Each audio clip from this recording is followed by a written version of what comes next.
Western clocks begin at midnight, but Swahili time starts at sunrise. Which one feels more human to you? I mean, time is supposed to be universal, right?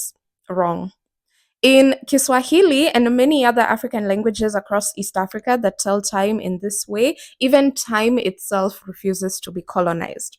So this one is for Swahili speakers. You know how when converting from Western time to Kiswahili time, we add or subtract six? Like if I look at my watch and I see it's 4 o'clock, I'll add six and I'll say ni saa kumi. Or another way of telling time when converting from Western to Kiswahili time is by using opposites on the clock. So if I look at a clock and I see it's 5 o'clock, I'll see that the opposite of 5 is 11 and I'll say ni saa kumi na moja.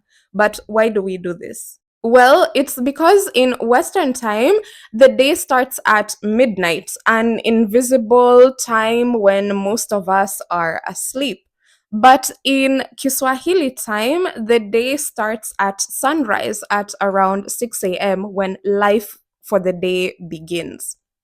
So in this way, Kiswahili time is offset by Western time by around 6 hours.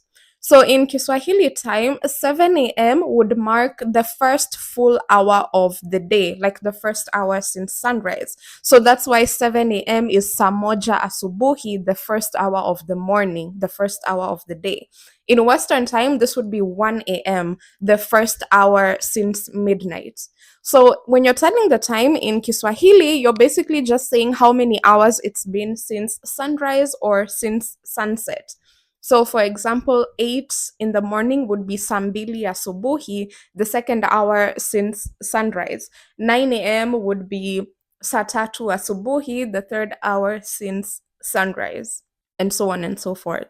And in Western time, you're just counting 1, 2, 3, 4, counting how many hours it's been since midnight or since midday. And in Western time, this would be if you're following the 12-hour clock of AM and PM. So, in this sense, in Kiswahili and in the other African languages that tell time in this way, time isn't really about numbers, it's about the relationship with nature.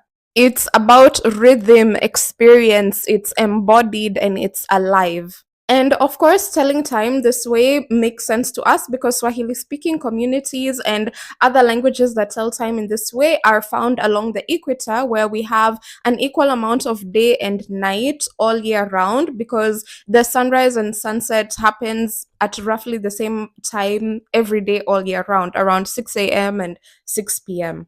And so we're used to day and night sharing our world equally. But here's what fascinates me. In Europe, time was standardized, colonized really, to fit the needs of industry and empire.